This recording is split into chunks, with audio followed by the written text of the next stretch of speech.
that. Neurospicy. That's catchy. You're right. More fun. Way more fun. Because what's the alternative? Is neurobland. Let's be honest. So I'll go with being spicy, people, you know? Yeah. I like that. I like neurospicy, actually. That's a good point.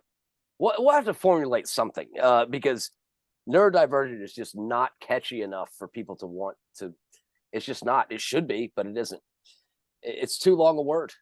And yeah, I have actually come across people that don't like the idea of neurodivergent. I mean, for some of them for good reasons. Some of them are just weird. So I did hear a weird thing recently of people having a go at being described as neurodivergent when they have OCD and depression. As someone that has OCD and depression diagnosed, they're in the literal fucking definition, you morons. Like, there's literally a definition. Like, the way it's been spoken about is as if it's being co-opted and we're making it. It's in the definition of what neurodivergent means. And I think it's because possibly neurotypicals have taken on the banner and tried to change it. It's like, no, it literally just means you think differently. That's what it is. Neuro, brain, divergent, different. Like, that's the best explanation ever. Actually, why? Okay, can you clip that and make that a TikTok? Because that would help a lot of people. That is so straightforward. It's what it is. It's really when people are just like, oh, but I think the problem was, and it's definitely when I think I start to blame neurotypicals, because what I started to see, and it was on Twitter, so it probably means dog water, because, you know, but basically the issue they had was that things like in the words that they had, it was describing conditions that could be cured. And immediately you're like, well, gotcha. There's a fucking issue with you saying anything about a cure for a mental health condition, because that kind of fucking language is very ableist. No. There's no cure for any of these mental issues. I mean, there is no cure. No, it's about management most of the time. You know, it's about correct. Correct. It's managing at this level or managing at a lower level. Yeah. And that's where I think you and a lot of other people and me and whatever are trying so desperately to help them manage it at a higher level than, because if it gets to a low level, that's exactly. It's one of those things, and you know, there are of course there are mental health issues that out there that can subside over time. They can get easier because they're connected with something, you know. Right. Absolutely. There are of course traumatic versions of depression, so you can go through those in short periods, and things like certain social anxieties can, because they've been caused by a specific thing, and there's treatment towards that. But the general idea of some kind of panacea cure is such a strange one, you know, and I think it comes because of the fact that some of us manage it too well. Which some people find, you know, I'm sure there'll be someone that thinks that sounds egotistical, but it's true. You know, I have suicidal depression. Just because right now I haven't got a knife to my neck doesn't mean I'm any less suffering from suicidal depression. It's this CSI. I always talk about CSI and NCIS because they're the ones that do this the worst. It's the idea that, well, that person has bought frozen food and got a flight to Tahiti, therefore they definitely didn't commit suicide. It's like, that's not how our brain works. That's just not how it's like. We don't, if we thought that fucking logically, guess what? Probably wouldn't be depressed. Like, it's not a see, that makes so much sense to me, the way that you say that. It's like, obviously that's the way it is. Like, but I think the biggest problem also is that, like, they don't understand, neurotypicals don't understand the day-to-day battle, to where it is, you see me one day and I'm just balls to the wall, I'm great, you know, I am engaged, I'm this, and the next day I can't fucking do anything. I can't get out of bed. They don't see the reasons why that is. Yeah. And I mean, I put it in my recap, actually. One of the people that actually spoke about it best and kind of admitted they didn't understand it was my mother.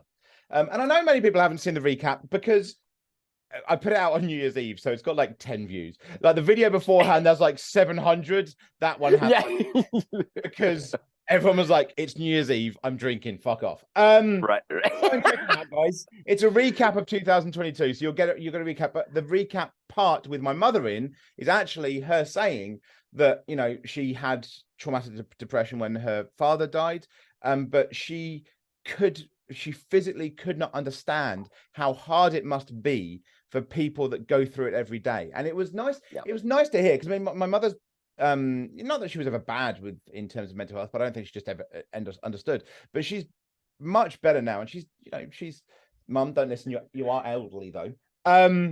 So is mine, man. So she's born during the Second World War. And I think a lot of things that gets pushed against people is, oh, older generations don't get it, or they don't. And it's like, well, no, they do. The ones that don't want to. My mum is literally a child of World War, and of that time period that is always used by the idiots that don't want to understand as being the way that well, that's the way we used to be. And well, someone that was born in this era that actually remembers it is going, no, dickhead. Actually. And so I think that was really good when she just went, she couldn't even fathom the idea of having to go through that every day. And I think I always say to people, and I've said this on a few podcasts now, and maybe even on one of yours, is that I think people, because I'm all happy and insults and things, and sweary, people don't realize I am severely pissed off when I wake up in the morning. And the reason isn't because I'm just grumpy, it's because I've woken up. That's what annoys me, is the fact that I've woken up. And so many people are like, what are you talking about? But you're happy. I'm like, happy and depression are not mutually exclusive. I can be happy and depressed at the same time. And it's something that so many people overlook. They're just like, well, no, because you're smiling and you're happy, you can't be depressed. It's like, oh my God, again, CSI. It's this weird idea that just because there's a smile on my face, suddenly all the problems, all the heartbreak, all the issues, all the self-loathing suddenly just disappears, because that's, of course, how my brain works. And in the new year, like, I mean, half the reason that I reached out to you after our last group thing or whatever and said, hey, if you're awake, let's talk or whatever, is because I go through a horrible period after New Year's. Like it is the second that clock hits midnight, which is why I go to bed before it happens, is it's the worst time for me.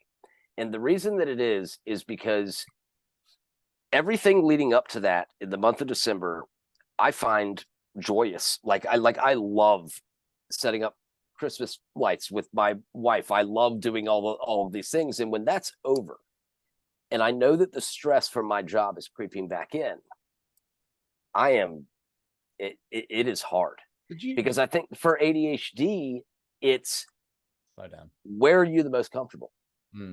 And if you're comfortable setting up Christmas lights, then you will go all at setting up Christmas lights every fucking day, whether it's December or July, until that happiness wears off.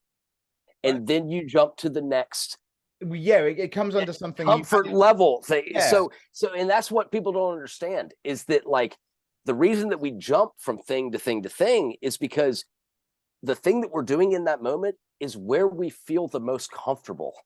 And it's not just, it's not just ADHD. I think. No, I agree. Neurodivergence in general. I think the only difference is ADHD, you tend to drop before you move on, which doesn't necessarily happen with everything. But you spoke about it in one of your podcasts, actually, about boredom. Yeah. And that is the thing, we discussed before I pressed record that I've just started another YouTube channel. And I've just because why wouldn't I just write a book? Which some people just find so like, what the fuck do you mean? What are you on about? And like there's a reason. Like I will put good money, purely because of how prolific a writer he is, that Stephen King has some form of mental health issue, neurodivergency, either ADHD, autism, something, not because of anything else, purely on the one point he has written so many books. Because whenever you speak to someone that's neurotypical and talk about it, they're like, yeah, I don't know how the hell he does that. It's just like he's writing them and just like, what the fuck? Speak to someone that's neurodivergent and say about it, and they're like, yeah, that makes sense. Like, it's because well, when you said, okay, Stephen King, I'm like, yeah, well, he's obviously neurodivergent because he's brilliant and he's put out a lot of shit. Well, not that you can't be brilliant. Like that's not that, because there is a movement at the moment of some people trying to push it the other way, but not that you can't be brilliant if you're neurotypical. But there is just a weird way the brain works if you're neurodivergent. Right, the ultra most successful people in life that say like "fuck you, I'm doing this," and then all of a sudden they're like, I think that's the difference. That's the ones that go. But neurodivergence don't play, because our minds don't work like that. We simply don't play for the same societal rules, and that's why you tend to see and it's why neurotypicals that get very high and very successful don't necessarily get seen, because they've done it according to how society is structured, because that's perfectly understandable. That's how their brain works. That's they've worked to that. Our brains don't work like that, so we tend to irritate or get in the way of, and so when we do something, it tends to not necessarily have the bigger impact, but have the more seen impact, because it doesn't fit what's meant to happen. It's because we skip what the neurotypicals usually do.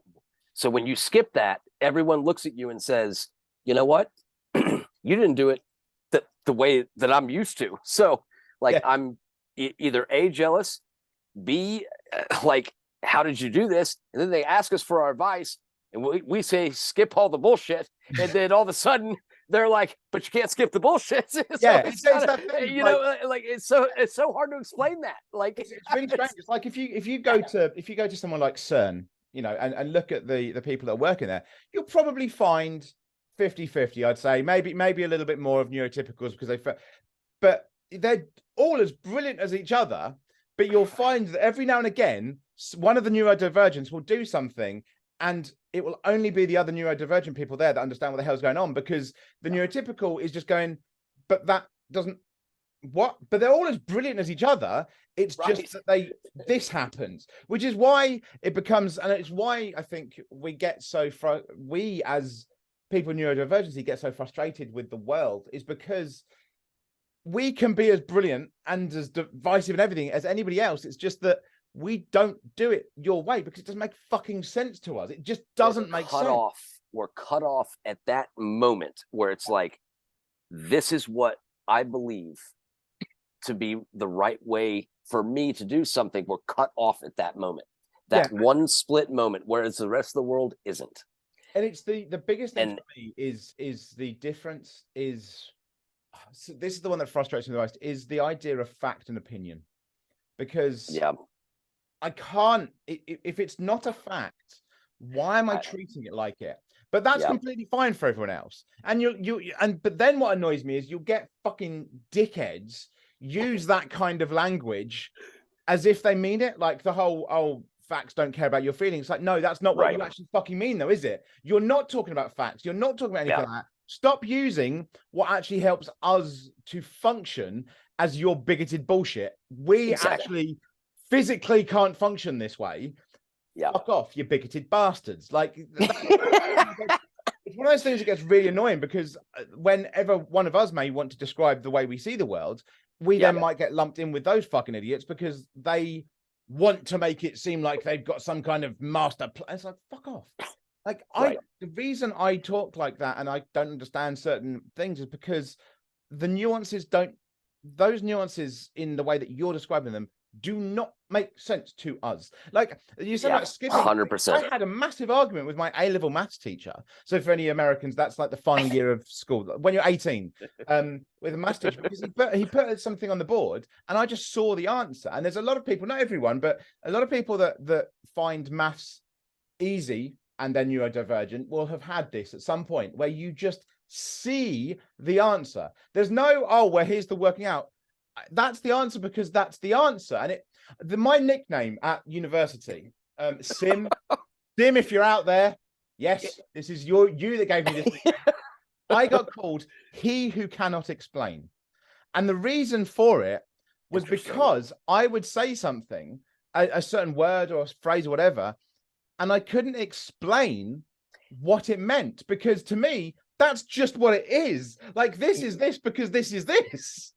Okay, so that is 1,000% my biggest frustration is when we get together with the group episodes and or whatever, just shooting the shit or whatever. Yeah. I know the answer to helping people at least feel good for 5 minutes. I know what that answer is, but I can't explain it. Yeah. So for you, it's the maths. You see the fucking equation, you're like, I can do that in my sleep. Fuck you. Like, this is the answer. And to me, it's like, talk to each other. Fuck you. That's the answer. Like, it is one of those. It is so weird. I mean, it's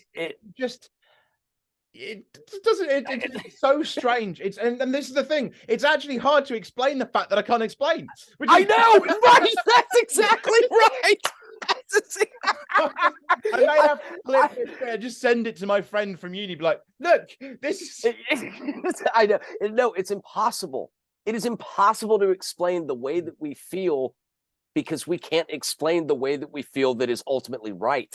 Yeah, there was someone. I think was it an episode of West Wing, and he actually said when he said this line, I was there going, that's the most neurodivergent fucking thing I've ever heard.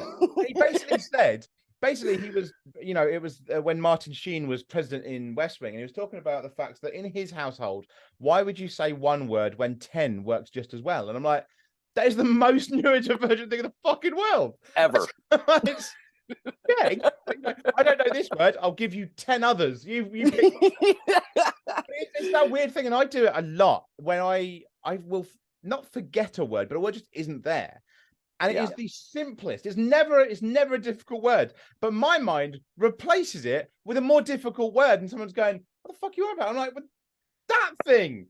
That I feel the exact same way, but with emotions. I'm like, how can you not read that? Like, I am angry about this, but it's actually out of love. Like, how can you not read that? I mean, I find that difficult. But no, I know. But what I'm saying is, what I'm saying is, it's like when I'm mad, when I'm like, "Fuck you" or whatever, the "fuck you" is out of love. Yeah, and the fact that no one understands that, because what I will say is, fuck you, you need to do this and that and the other. It's like, well, you're arrogant, you're a prick, you know, all this. I'm like, no, but I love you. How does that come off?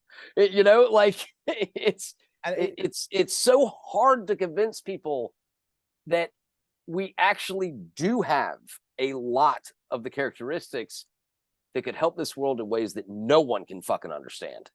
It's the thing is, and I think it's probably the same the other way round. Right. But we don't know what the fuck you're on about either. Like that. Right. This is the whole problem. Exactly. That's why I always say when people say, "Oh well," because there's a big thing online of like, "Oh well, I don't want to listen to my counsellor, my psychiatrist because they're not neurodivergent or they don't suffer." And I'm like, yeah, right, but that's the same as everyone that's ever watched baseball, American football, every coach, they're not fucking playing, but they know how to make the field work. And that's right. You might have a neurotypical counselor out there, psychologist out there, who has the fucking perfect answer to make us be able to manage our stuff so much easier and make our lives so much easier. But we don't know what the fuck he's saying. We can't get it either. I think that's the big thing, is that that's a great point. In every way we could help them, they can help us, but neither of us know what the fuck the other's saying. Right. Okay. That is a tremendous point, because you've got two teams with coaches lined on the sidelines, like, this is our way, this is our way, this is our way, and they're battling it out. Yeah. When honestly, all we have to do is shake hands at midfield and flip the fucking coin and say, hey, if it lands up tails, if you like tails, go with tails. Yeah. And this is the thing that gets overlooked a lot. And I think because there's been, like I said, there's been a movement for a lot of people almost to try and have a superiority complex with one or the other. And you're like, yeah, but actually we need people that are kind of in between to translate. It's because it is like a language. We don't know. We need referees to be like non-biased referees. Okay, I'm not talking about World Cup, FBAR, what the fuck is he actually? You know, it's like those moments because hey, I think neurodivergence and neurotypical specifically, we can insult each other without ever having an insulting thought in our fucking heads. Because neurotypical will say something to a neurodivergent, and neurodivergent immediately sees that as something else. But of course, the neurotypical has added additional nuance that we don't see because that's not how our brain works.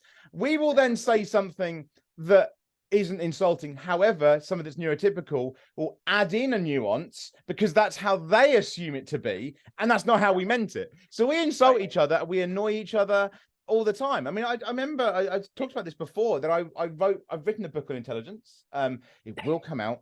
It will this year. That's actually I can set. There we go. No, I can actually set my mental health against itself here because I'm going to have it on camera. I'm going to use my OCD to do this. 2023, it must come out. There we go. My OCD is going to drive me fucking crazy until that book comes out. So, but I'll buy the book. I spoke to somebody about this book, and when I was first, drafting it and talking about intelligence and the different variations and things, and I sent it to someone, and that was neurotypical, didn't suffer from any even traumatic, they'd never suffered from any mental health issues. And their first response was, but I thought you were smarter than everyone. And I just went, when have I ever said that to you?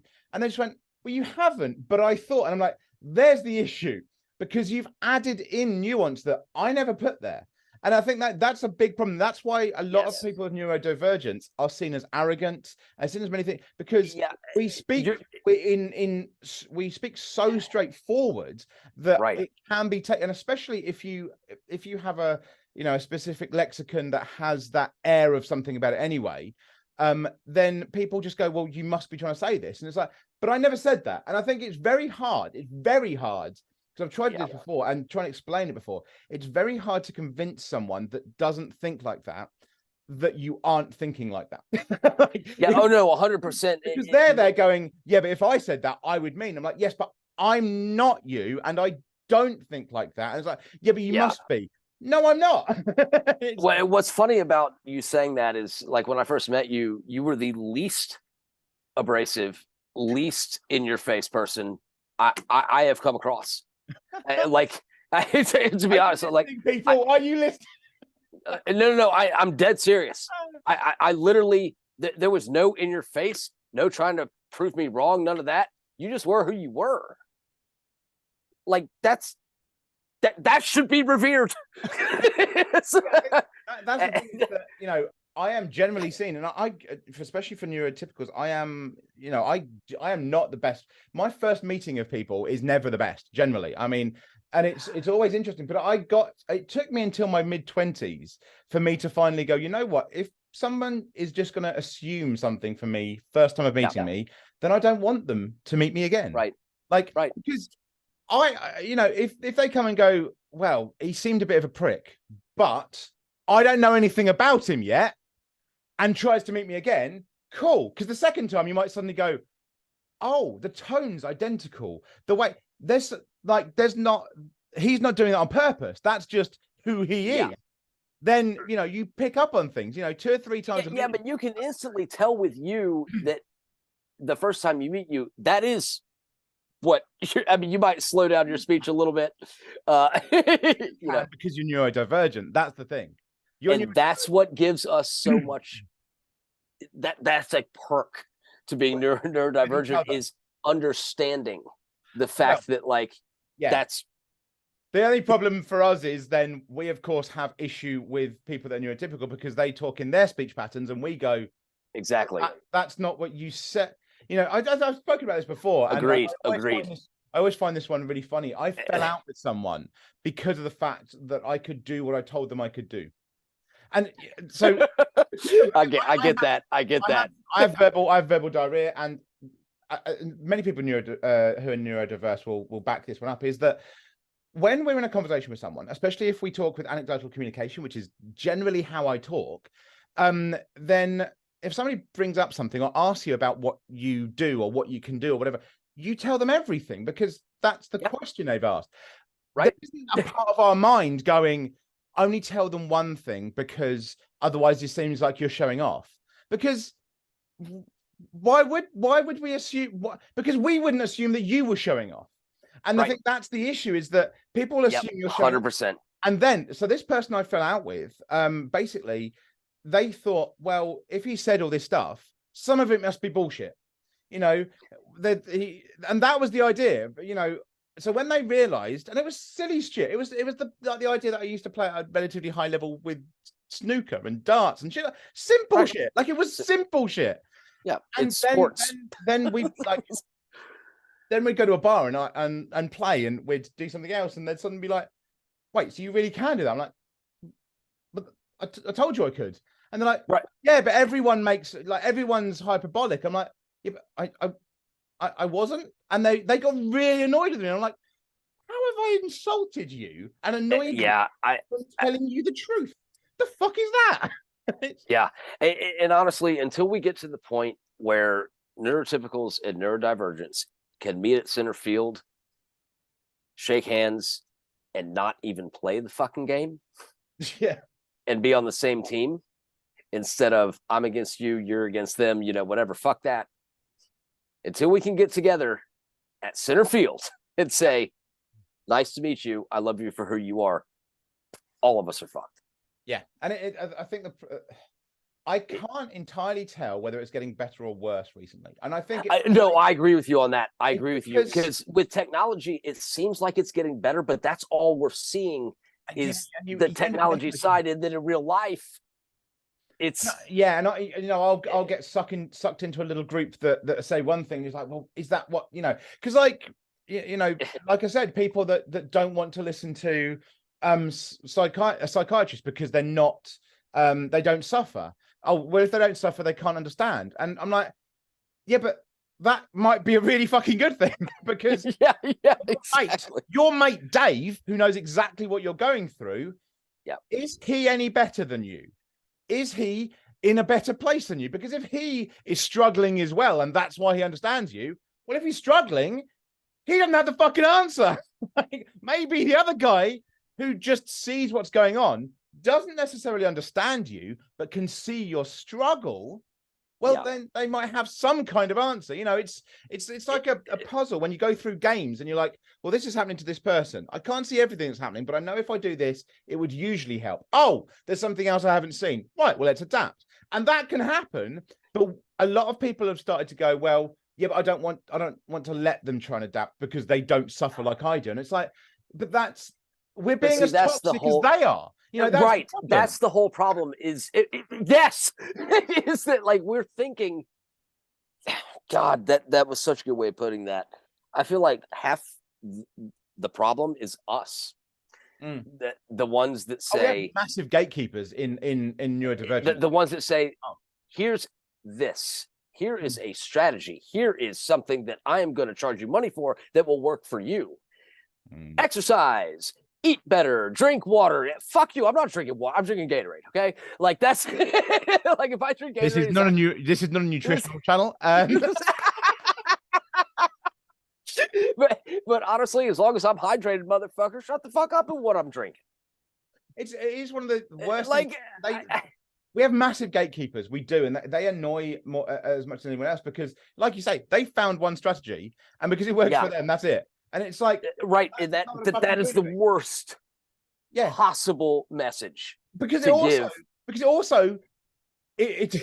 problem is there as well, is that it also gives false information for other people that are trying to help us, because they go, oh, well, that's how they also, because you'll have someone with autism, someone with ADHD, someone with OCD, someone with whatever come out and go, this is the way ADHD people think. This is the way autistic people think. And you're like, no, that's the way you think. That's right. That's yes, there are other people like you, but that's not everyone with autism. That's not everyone with ADHD. It's not everyone with depression. No, that's the way that you process. Now, your way of processing is similar to other people with that, but it's not the same. And so then you get people, that are trying to help their neurotypical go, oh, so that's the way they think. Right, well, we'll help with that, and then fuck it up for other people through no fault of their own, because we've done it to ourselves. That's exactly why I told my group of friends, my neurotypical friends, all of them are, and I was like, Y'all are gonna get really pissed and really frustrated with me. But I'm gonna tell you right now, like, I'm gonna save y'all's life at some point. I'm gonna tell you, like, because I care about you as people, and I don't think you have the level of care that I do towards you. Like, and they agreed with it. They're like, okay, let Lobau be Lobau. Let him. Yeah, like here's the thing. I told someone before their wedding. I said, okay, I'm confused. So we have this huge celebration for a wedding, right? When y'all haven't done any work at all. I can't compute that. So like all of a sudden, you get married and there's this massive celebration. Everyone's cheering and screaming and yelling and all that kind of stuff, and everything's great. You haven't done shit. You haven't gone through the hard parts to get to the championship. So how the fuck are you going to celebrate the fucking championship before you've ever been to practice? Like, that doesn't make any sense to me.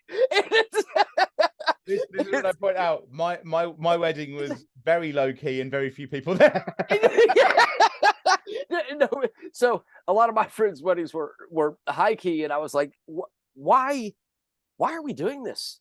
Like, you're celebrating winning the national fucking championship before you've ever been to practice. It is not easy. Marriage is not an easy thing. It is hard, and you have to work at it every single fucking day. I think sitcoms fucked us up there. So my wife and I, guess what we do? Every single year on our anniversary, we get a bottle of champagne and we toast to another championship. We have one trophy that sits above the mantle with each year that we have been married that says, okay, congratulations. That wasn't fucking easy, but we're still doing it. Like, we're still motherfuckers took us to the playoff this year, but fuck it. Okay, we're good. Yeah, exactly. But when I explain that to my neurotypical friends, they're like, wow, that makes a lot of sense, but like, can you explain it further? I'm like, no. Exactly. No, I'm like, no, I can't explain it further. The bottom line is you got to put in the work to get something great. And that is what it is. You can't just get something great without ever doing any work. It's quite funny you saying about let Lobau be Lobau as well, because I mentioned earlier about the West Wing. And there is literally an episode and a bit in that episode where the president's played by his name is Jeb Bartlett, and it's literally a piece of paper and it's his campaign strategy. It just says let Bartlett be Bartlett. So it's that's awesome. I'm starting to rethink that actually the West Wing is some kind of neurodivergent. It might be, but no, and honestly, I've never spoken of that to anybody on any podcast or any public, whatever it is. But like when I told my friends that, now they're like, so you run your marriage like a football program? And I'm like, no, I run it like a sports program with 2 dual head coaches. I am not good at finances. She's in charge of the finance team. Handle it. I'm good at other things. I'll be in charge of the other. I'll handle it. It's the trust. It's the trust to know that, like, I suck at this aspect. You're great. Do it. Yeah, I mean, that's and when that trust is put in you, man, like that is what brings you out of those mental depressions. Is someone's trusting me. That's the point of relationships as well. I always find it weird. Right. If people go, oh, well, you have nothing in common or things like that, it's like, yeah, that's kind of a good thing. Because if 100% we were the same on everything, nothing would fucking happen. It's like, it's like, yeah, exactly. Oh, neither of us fucking like cleaning. Well, this place is staying fucking untidy. It's the simple shit like that. Like, how would that work?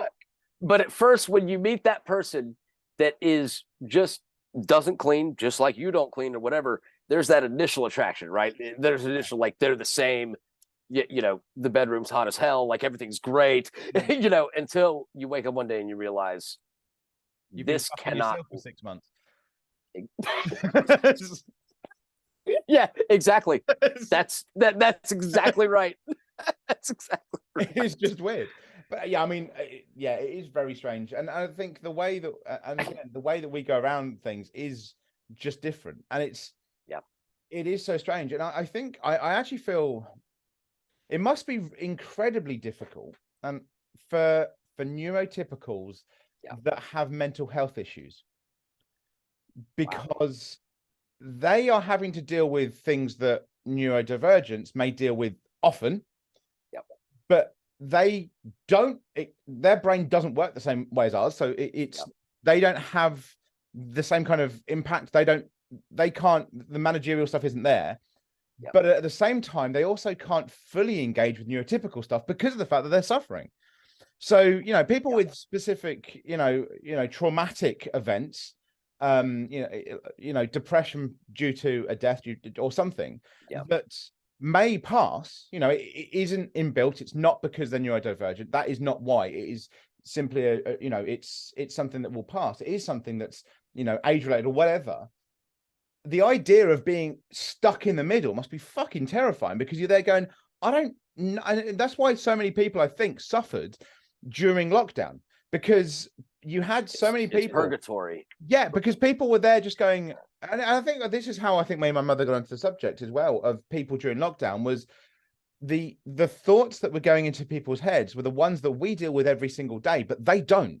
So they're just that, their self-loathing, their depression, everything was just as bad as ours is, but we knew it was coming. We understood it was there, and they didn't. And it must have been incredibly frightening. I think that there was I still have, I don't think we've really pushed enough on mental health internationally and anyway, but there was a slight change because of lockdown, because you start to have neurotypicals go, this is shit you deal with every day. What the fuck? How are you like that was the thing. That was a weird, you saw all over the place where neurotypical people that were suffering just as badly as ours were going, this shit is normal for you. What the fuck?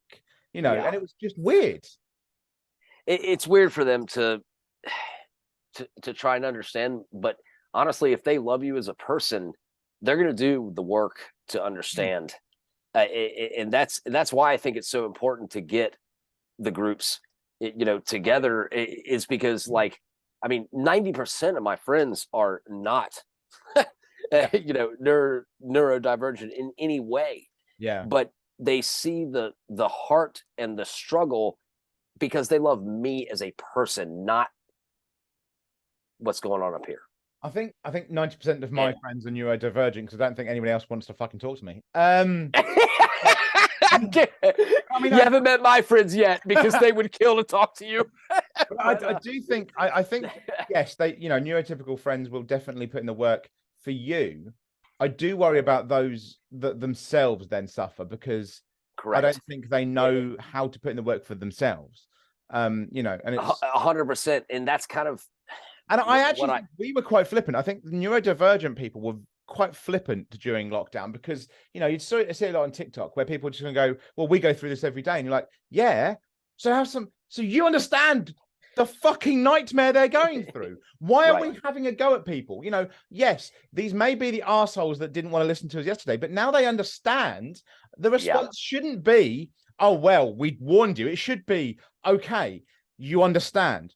Let's talk, Thank you for saying that, because I hate the people that a lot of my TikToks are like, hey, by the way, you didn't understand this, fuck you, whatever. but that's that's just my style on TikTok. But the bottom line is, the people I'm saying fuck you to are the people that love me the most. And that's all my friends where I'm like, fuck you don't understand me. I'm going here. I got to be by myself for a couple hours. Goodbye. And they're like, hey, fuck you too. And I'm like, great, see ya. And then I'll come back, and it's a loving thing. But the problem is unless we build these relationships between both, I don't think we have a chance. No, we need, everyone needs to work together. Neurodivergent, neurotypical, those that are suffering no matter what.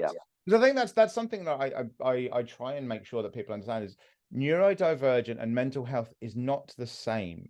Neurodivergent is literally, our brain is I think physically different. I think when you actually put it under, it's the frontal cortex versus the back. under an MRI, literally different parts light up. It's oh no, it's absolutely true. It's it's structured differently, but that doesn't mean that we're the only people that suffer from mental health issues. And I think sometimes I've seen it on TikTok, it gets conflated, and I think sometimes we can do accidentally is conflate the two. But it is important people realize people with neurodivergence and people that are neurotypical can both suffer. The biggest issue for neurodivergence isn't necessarily mental health, it's being understood, but then you are at a higher risk of suffering from mental health, of certain mental health issues, if you're neurodivergent. But neurodivergent, neurotypical can both have mental health issues. And it's like, we need to be working on that shit together, because clearly, if we're both suffering from it, whether you're more prevalent for you to do so or not, we both need an answer. You've actually given me a great idea. I think this next season of podcasts, I'm going to do half and half. I'm going to go with like someone who is in a relationship with a ADHD or neurodiverse person that is neurotypical, and ask them, what in your eyes do you see? And that's a great idea, man. That's it, because we don't do that enough. You're right, 100%. And the biggest issue, and I think some of us with relationship counselors out there, I'm fucking talking directly to you on this one. Yes. What you get from a lot of them, if one is neurodivergent, one is not, is a help list for the person that isn't neurodivergent. So this is how they can deal with your ADHD. This is how they will be able to do. Imagine if we reversed that, and we just went, oh well, unfortunately you don't have ADHD. You won't have these same bursts of energy. We'll give your friend, it's. I did a TikTok exactly on that. I was like, what if the roles are reversed? Yeah. Unfortunately, you will be boring. Unfortunately, I actually did one of exactly what you're saying. That is why I love you. That is why I love you. It's true. And relationship counselors do this the worst. And I think relationship counselors are some of the worst counselors out there.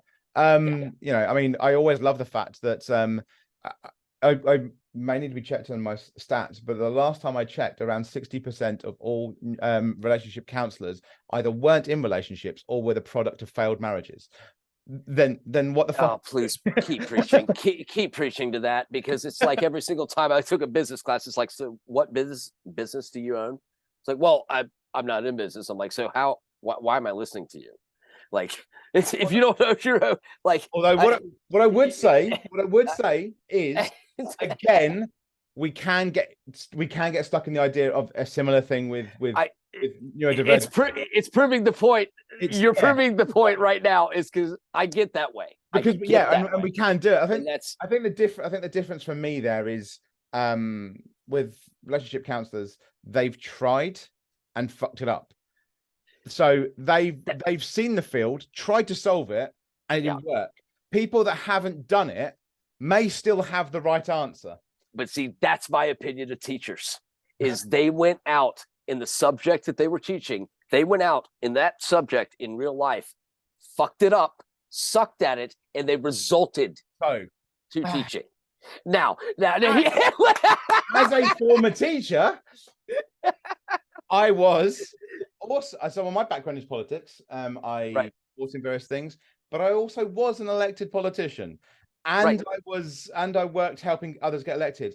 I taught because I wanted to teach, and so it wasn't anything to do with not being able to do it. In fact, the main reason I left, you're 5%. That's assumptive, but the reason that I left was actually because when I was in teaching, I managed to get hold of something because of the politics, and the person that was my head of my department basically tried to play politics with me, and I just went, I quit. You deal with it. And so the politics, that's for me, and obviously there's different subjects. I mean, there is absolutely the main thing, and everyone's for me. It's the whole thing of like, you get the degree, you go out and try to do what degree you got. In real life, if you don't do well, you can resort. That's also down to the way that teaching is structured in our countries, because got it. you must get a teaching qualification on top of that, or instead of that. That would be highly beneficial. So, there's two ways. There's two ways of going into teaching over here. There's one way which is similar to what you're saying, which is you do the subject and then you do a teaching qualification on top of the subject. Right. The other way, which is the one that's actually used a lot more, is just a degree in teaching. You are literally taught how to teach. See, that would be so nice. So your opinion is also probably marred by a cultural issue there. Oh no, it absolutely is. The only reason I have that opinion, and I think it's just what I've seen. When I ask a teacher, a business teacher, a teacher that is teaching business out of a textbook, what business do you own? Well, I've never been in business. So I'm just a teacher. I'm like, okay, well, that doesn't make any sense to me. So there's an obvious one here. And again, I think this is very much cultural in the different ways that our universities and schools are set up, or education set up. I used to work for the business school in a local university, and it was a part of the employment policy that if you were a university level lecturer in business, you must still be in business. You had to be running a business. So the head of the department for the first year of university for business, she was a very successful accountant and still did it. And the head of the section for direct business, where he ran a local business. One of the people who was a teacher for what was it?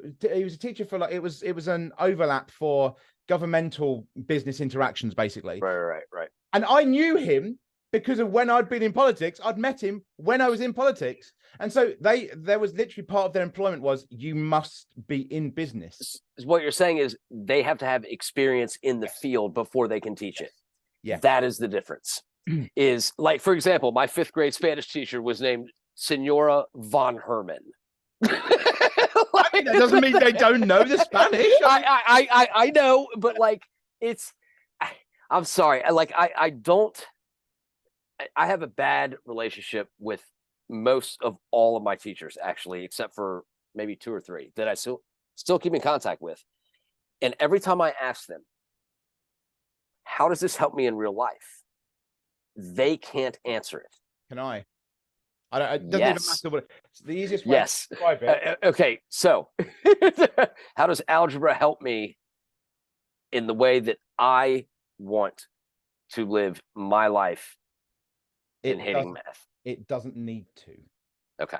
So this is the way that a lot of people misunderstand it. Now, I would argue that pretty much all of maths is actually used day by day, whether you think you're using it or not. However, I'll agree with that. If we take it as a general thing that you're not using it, the ability for you to learn a skill outside of what your brain is prerequisited able to do is part of your process to deal with things later in life.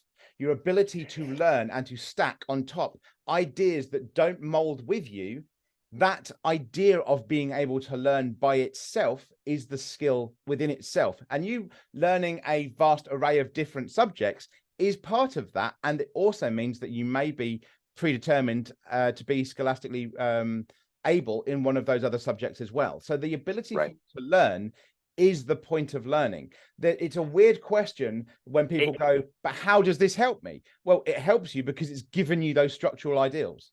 That's what college in America is you get that piece of paper, it proves that you can deal with bullshit.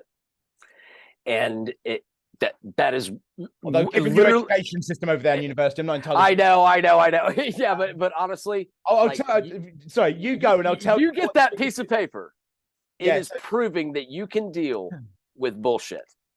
Neurodivergence, sometimes we have a hard time dealing with bullshit. So the easiest way of thinking about it is, as a neurodivergent, we talked about maths earlier and how I can just see the answer. Yeah, right. It should be down to your maths teacher to be able to then show you backwards.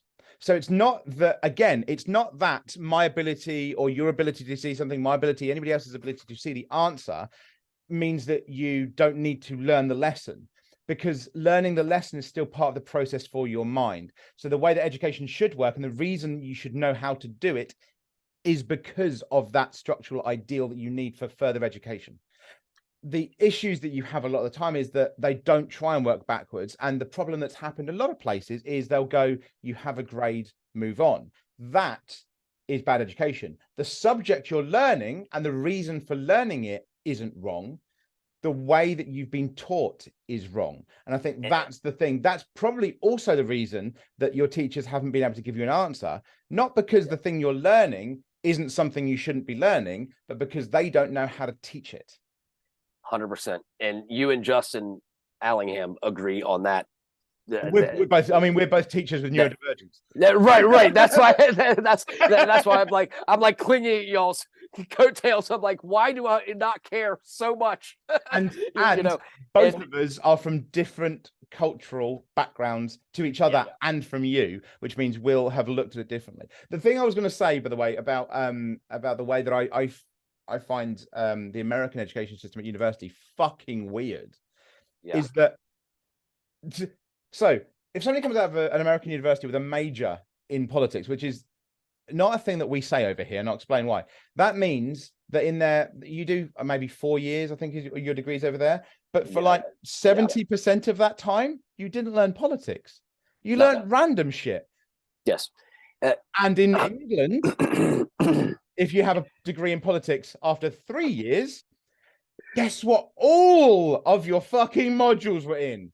See, and that's the difference. That is the difference. Is if I want to go into, let's say I loved poetry. I hate poetry, but let's say I loved it. I'm not taking math. Okay, like just give me one math class, whatever. Give me 8 poetry classes. England does that. The US says 5 algebra classes, 4 poetry classes. If you don't pass the algebra, you're fucked. Which is fucking stupid. 100%. We do that. The thing that I find funny is that what you call college relates in terms of how you learn to what we call college, which is actually a lower level, which is you might from, let's say you do your GCSEs, which is when you finish school, like 16 for us, right? And that's basically, you might be going, right, well, I know that in 2 years' time when I go to university, I know 100% I want to do English literature. Absolutely.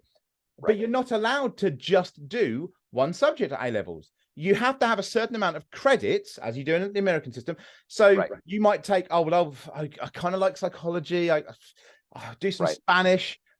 And you do that. And that 2-year period from 16 to 18 is what we call college. And then after 16 to 18, only 2 years of the bullshit. Yes. And then after college, you go to university. And then, as you say, you'll do 99% in the subject that you're, and you get a choice of, for instance, I had choices of 3 or 4 modules per. Right.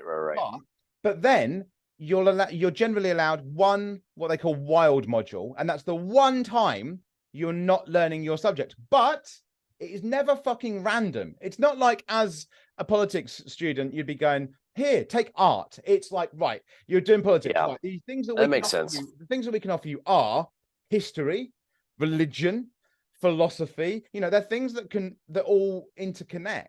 And so I did philosophy. That's why I did existential philosophy in my first year. Because that's a huge shocker. That's the system that works best for us. And I always find, and it's why I'll be honest, because I did academic tutoring. I still do academic tutoring. I'm still recognized at one of the universities as a maths tutor. And I had a student from a community college in America come over, and I was honest with her, and I said, if I was to mark this at my standard, you wouldn't have got past our secondary school system, which is like high school. It's okay. So same thing with me. If I went over there and gave you, it'd be the same thing.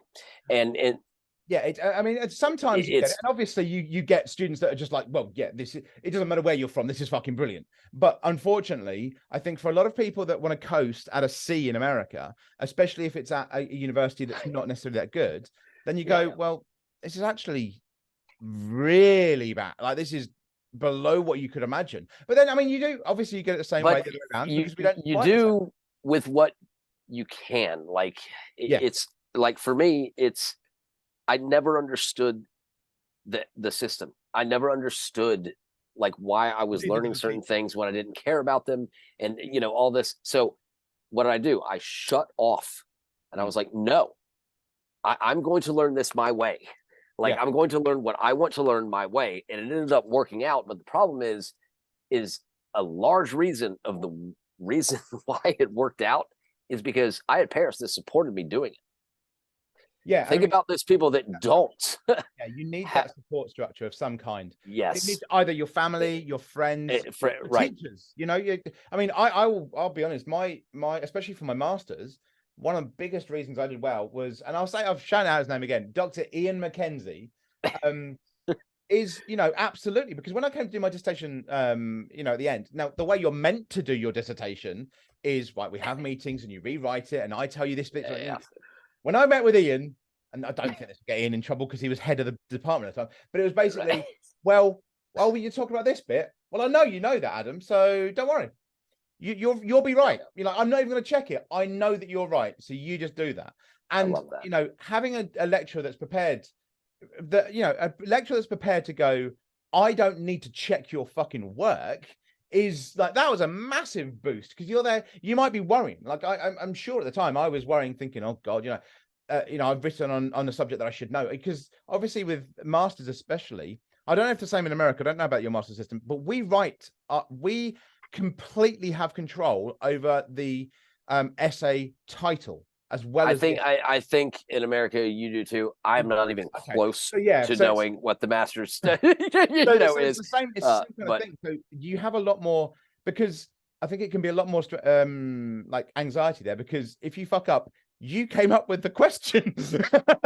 So my mom has a master's, so does my dad, and apparently it was like a room of 8 people that they came up with the title. They turned in 100-page paper or whatever, and then 8 people on a table would question them on what they were saying in the paper. They would flip the page and say, why did you say this, and can you defend that, blah blah blah. And my mom, actually, this is an incredible thing about her, is she was like, I'm not going to give you the reasons why I wrote that. What I'm going to tell you is that it's right. See, and they fucking ate that up. And she's a psychiatrist. She's a Southern Baptist psychiatrist up. Okay, it's interesting, because that way of doing it is how we do our PhD. For our masters, you have to come up with just to start for our masters is they shouldn't be able to question you, because you've basically come up with a question that hasn't been asked before. So exactly. But that's what my mom did. Say like, hey, by the way, you have never thought about this before. There is no, whatever those edit things. What was the bottom papers, recognitions or references? References. There you go. Yeah, she had like none of that at the bottom of her last page, and she was like, because none of y'all, there are no references for what I'm trying to tell you. I mean, and that's it's great like that. I mean, my subject, my master's degree was so niche, it no longer exists. Like, that's so funny. So basically, I love that. I think it was 4 or 5 years that this specific titled master's existed for, and that is, if anyone is wondering, I have a master's in political theory and practices of resistance. That got removed. It no longer exists. There is a similar one, but it's not the same masters. And they were so much about this kind of free thought that there was you had some fucking crazy. So we had an act of resistance was actually one of our subjects. So that was what you did, was an act of resistance in an essay, or you could do it. So one of my submissions was literally I was using Nietzsche. I was using Nietzsche and various other people, and it was it was really weird because to anybody on the outside, the first bit doesn't seem like I've done much. But what it was I had a GoPro on and I was running, and over the top of me running was a poem that I'd written about depression that was going over the top of me running. So that was going at the same time, and me screaming parts of the poem. And I was screaming the word no as I was discussing depression through my poetry and running. Right. And which at first you kind of go, oh, liberal art bullshit. But then to back it up, rather than have an essay, because of the fact that that couldn't work as an essay, I was interviewed on tape by my lecturer, and he basically did almost what you were just saying. Right, explain what the fuck you're on about. And, right, how does this relate back to Nietzsche? Why does this do this? And it was 2 hours of an interview from my lecturer to explain why what I just did even made sense according to the subject. And that was I think 30% of one module. So, Jesus. It was really weird. Yeah. That's hilarious. You're saying that you had the poem on your GoPro. So what was happening? I was running. My GoPro showed me running. Okay. And over the top of it, I overlaid me saying the poem. Gotcha. And over the top of that, I had myself progressively saying the word no louder and louder. That sounds sick as hell. Do you have that video? All my stuff from university. Yeah, I still got it. I would love to see that. But so on a similar and more dumb note, so we did Hamlet one year. Hamlet's the one with the dagger, right? Like the ghost and the dagger, whatever. We had to act out a scene in class, and this teacher hated me so much, and I said, all right, I'm gonna be the ghost, and then I chose 3 teammates to be the other actors. And they said, why? We don't want to be partners with you. You're gonna fail, like you failed every essay. I go, I will not forget the lines. And they said, well, how are you gonna do that? I go, a ghost has a sheet over his head. I can tape the lines to a hat, put a sheet over my head, and read the fucking lines. Okay. So we ended up getting an A because I didn't forget one line. I was animated as shit. And at the end, my English teacher goes, Lobau, how the hell did you know your lines? You haven't done a damn thing all year. And I go, they're right here. But you didn't judge me on that. You just wanted the presentation of it. She goes, you get an A for your creativity. She goes, you figured it out. And I honestly respected her so much more after that. You did. It's one of those things where I did what I had to do. If that's the point of it, and you found a way that works, that should be something they mark you well for, because it's like, yeah, fair fucking play. Okay, fine. Right, but most teachers would call that cheating. And it was the one teacher that didn't call it cheating. I wouldn't, but I would have just gone, right, did I say you had to remember the lines? No, then you haven't done it. There you go. Not there what I go. If I'd have said to you, you have to remember the lines, then you'd have failed. But if I didn't, then you pass. Like, of course you fucking do, because that's part of it. But I mean, I've always that's a good point. I've always had that I was gonna say I've always had that weird way of thinking, but we have talked about the reason for that. But I went for that same subject in the same class is when I backed myself into a corner. I fucking love these conversations so much. The question that I ended up asking myself for my dissertation, overall for my master's, the big piece that's worth shitloads of your fucking course. From your master's, our dissertation here is worth 30% of everything. Jesus Christ. And so you can't fuck it up, because if you fuck it up, you're done. I stupidly, in the very first class that we had, which was on, resistance, and they asked us to define resistance. Oh God. And my stupid ass. Oh God. I literally defined it in a way that no fucker has ever done. They literally made a point in my class of going, that could be a PhD question. I was like, oh no, fuck no. And I could see what was coming. I could see what was coming. And they basically forced me into making that my dissertation question, because they're like, no, you've got to do this. You have to do this. You have to explain. So my dissertation title was submission as an act of resistance, the case of the martial arts. Basically, my argument is that submission was one of the better and most legitimate forms of resistance. And so I stated, when they asked me to define resistance, my response, everyone else's was, you know, fighting or whatever. I just went, submit. And they just looked at me, fuck you, what about submit? And then I explained it, and they're like, you're doing that as your dissertation question. I was like, no, I don't want to do that. I was like, no, that is your this is the first fucking class. They're like, no, that's oh my God. I bet you fucking freaked out when they first mate, the first lesson, and I'm there going, I've done it, haven't I? I've fucked myself. I've given an answer. And I spent the entire year trying not to do that fucking question. And in the end, I was like, that's got to be the question, isn't it? Fuck. Yeah. What they didn't understand is that, like, you would zero in on that from that second that they did it until it was over with. Like, unbelievable. Oh, I did some. There was a great subject because we were allowed so much freedom as long as we were still being academic, and we, you know, everything else. The freedom we had, I used. You know, V. Have you watched the film V, as in V for Vendetta? Yes, absolutely. Yeah. So I have I've got it with me. Have I got it down here? Have I got it down here? Oh, it's upstairs. So I've got the comic book. I've got the full graphic novel, which is different. Anybody out there, trust me, the book, and I know I sound like everyone else here, but the book is watch the movie. No, so much better.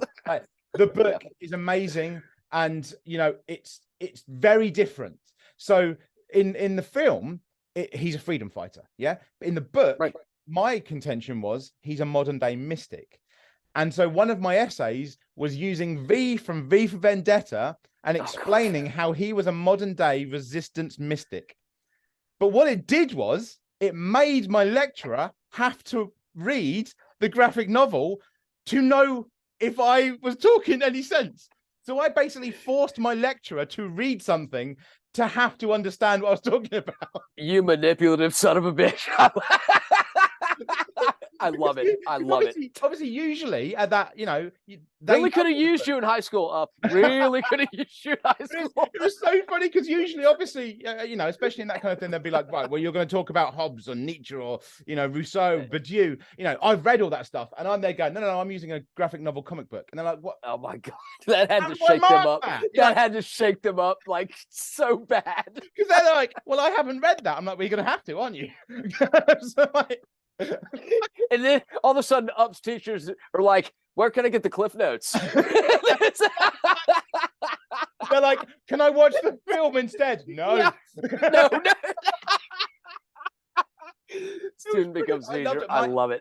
I mean, I've done. God, I love it. I'm still at university now, and I collect qualifications because that's just the way my brain likes to work. But it is those are my first qualifications were in politics, and I've moved on doing sociology and English and history and stuff like that. But my first stuff was in politics and I think part of it was the fact that it was a subject that arguing was encouraged in. Right. That's it. Of course, you liked politics.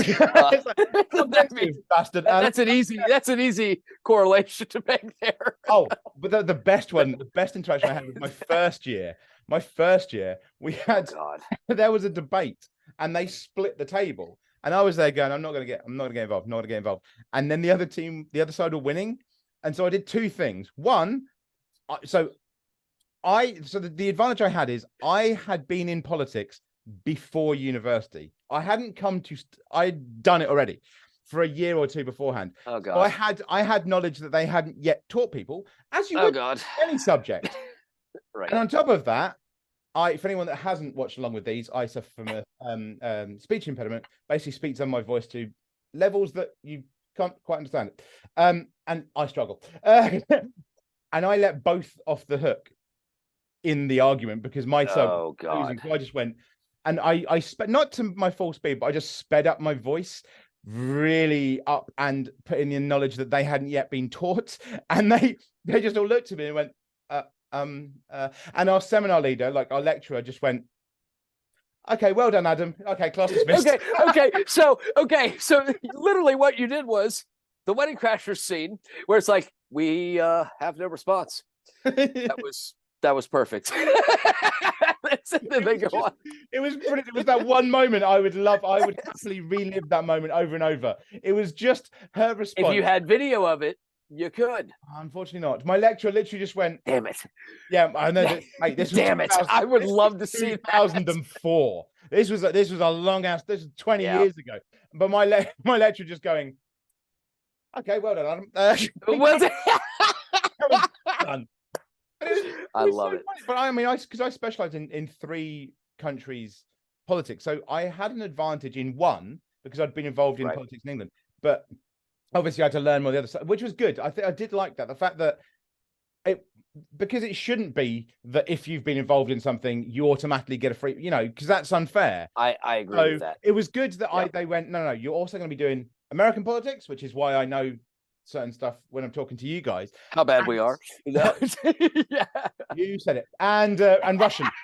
and Russian politics as well. In fact, my lecturer is like one of the, every time there's a signing of a document in Russia, he's the one that gets sent from England. Like, he's one of those guys. And so it was like we were getting taught by him, and we're like, yeah, we're good when it comes to like, the fuck. I had no idea. We're good. Because obviously, the weird difference is over here, we don't call our lecturers professor. We only call them professor if they have earned the title. It's an earned title of professor. Okay, see, I like that. So and he was the only professor in our department. So he was already up fucking hit, like, oh my God. And so when we had him, here we go. I called everyone else by their first name. And even to this day, I cannot bring myself to call, because he is Professor Sarkar. It is not Richard, it's Professor Sarkar. And he was fantastic. One of the nicest lecturers, one of the nicest people. Yep. And what I always love, and the thing I always find funny, is when I was elected, when I became a local politician, he lived in my ward. So he and his wife almost definitely voted for me. I think I even jokingly said to him when he went to vote, because I was on the polling station, and when he came to vote, I think I jokingly said, "You're the one that taught me this stuff." And he just kind of looked at me and laughed. I'm like, yeah, okay, good. Because okay, good. See ya. Teaching me this shit, and then you don't agree with me. That's that's actually a great thing. So is that the reason why I still say Mrs. to my friends' parents? Mr. and Mrs. You say professor, we say Mr. and Mrs. It's the same. It's because that's what I was brought up with. Yeah, I cannot call my best friend's parents. They are 80 years old. I cannot call them by their first name. I can't.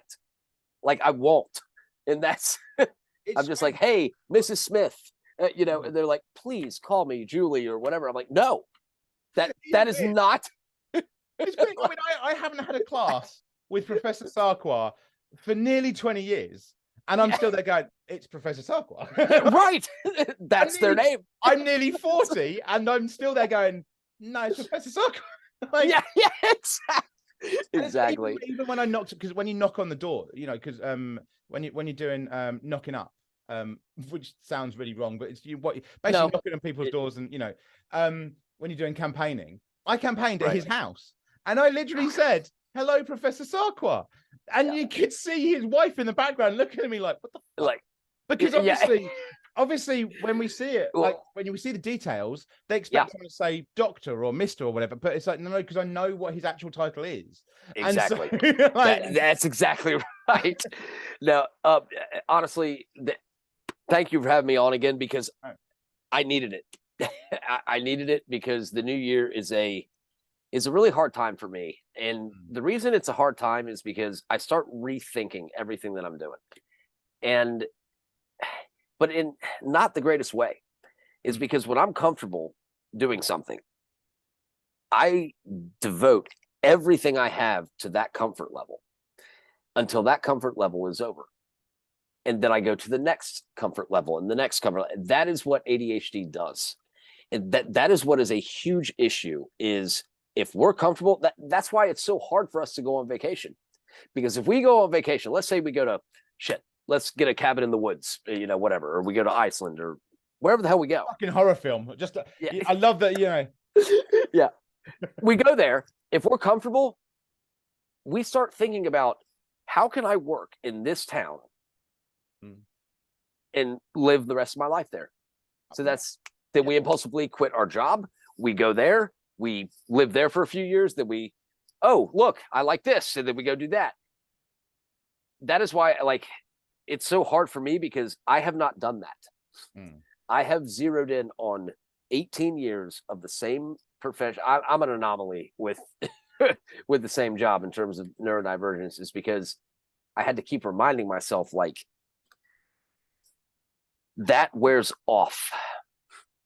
The vacation aspect and I love being isolated in the woods or going to isolate, that wears off. What doesn't wear off? This never wore off. And that's why I had to tell myself, like, you've got to force through this. And right now I'm going through that aspect of, I want to spend more time with, my wife. I want to travel more, all this kind of stuff. I want to go to Tristan da Cunha, whatever the fuck that island is, like I said in the beginning.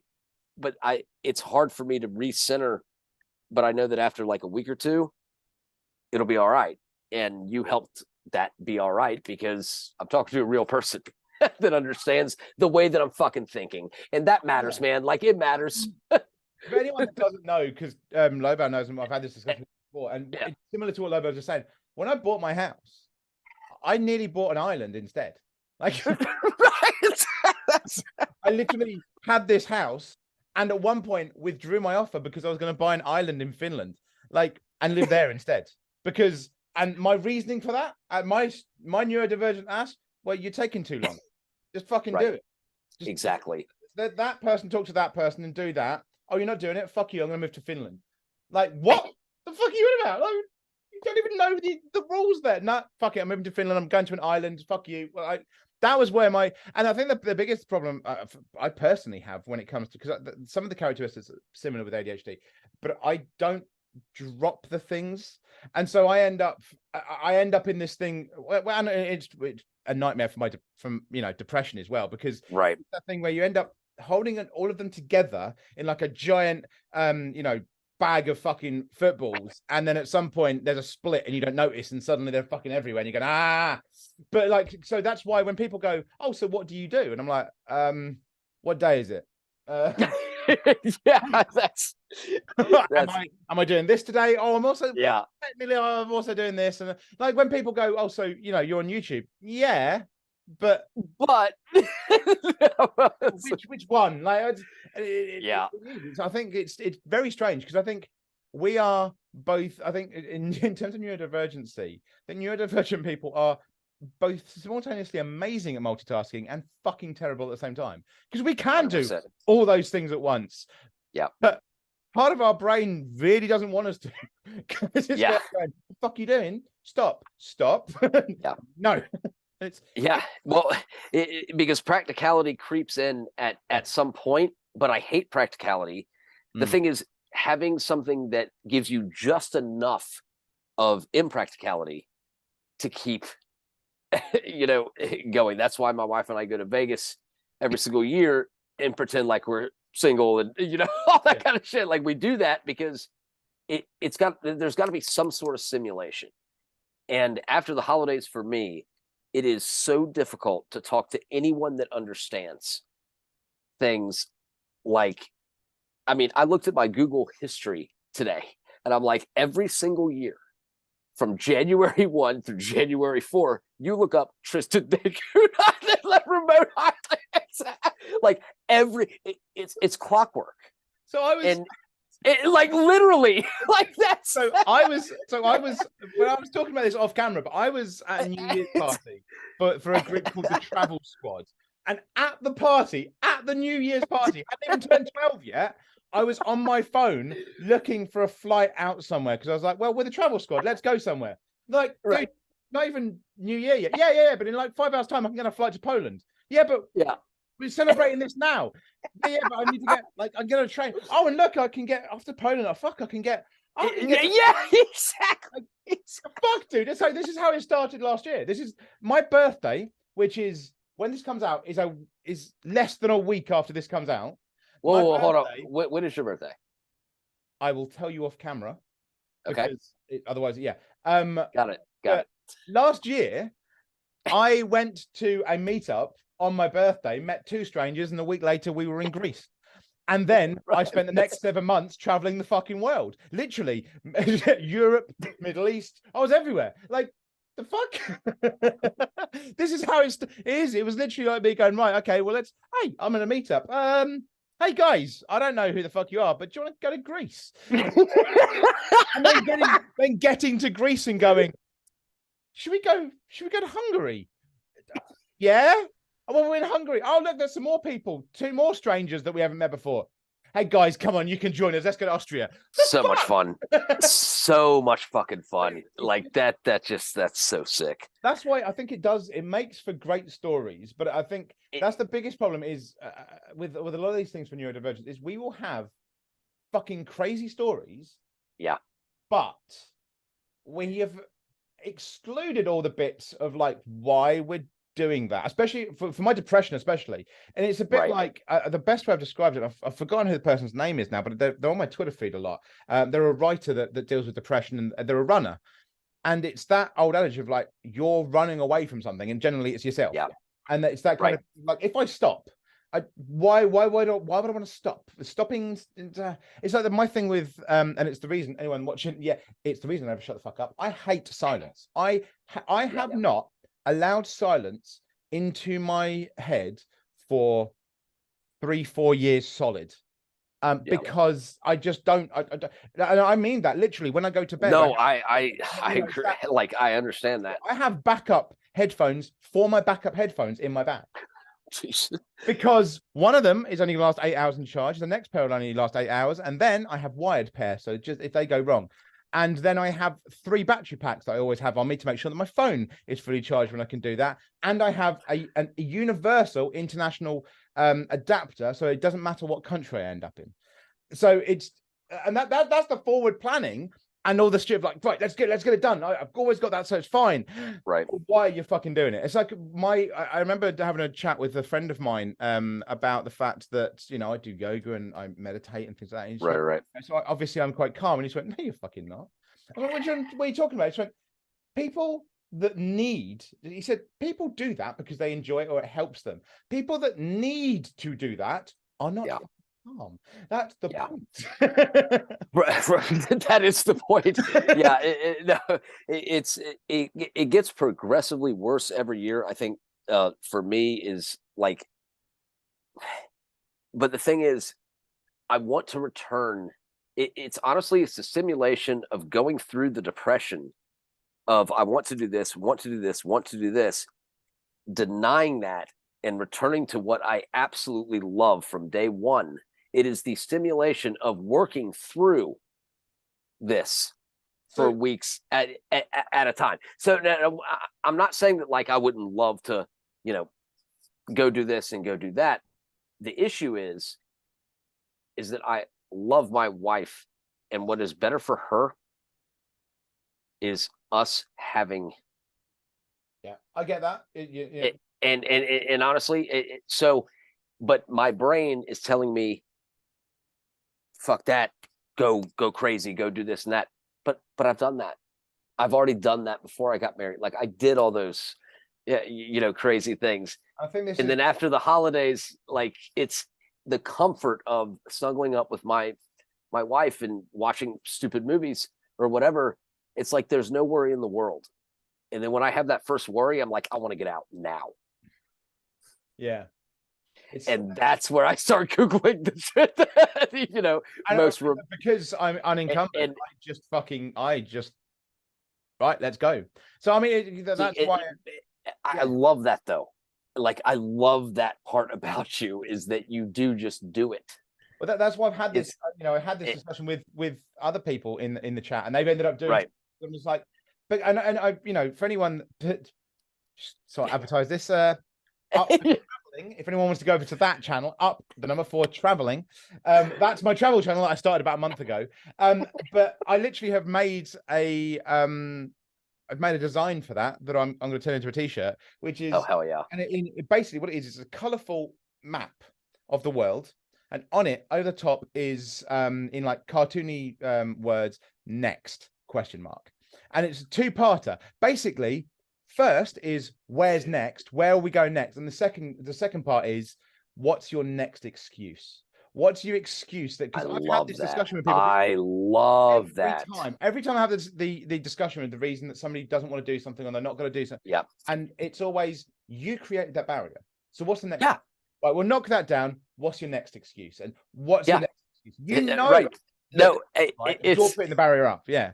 Yeah. My, I guess, quote excuse is that it's actually not an excuse. It's more of a working through what my brain wants versus what my heart knows is right.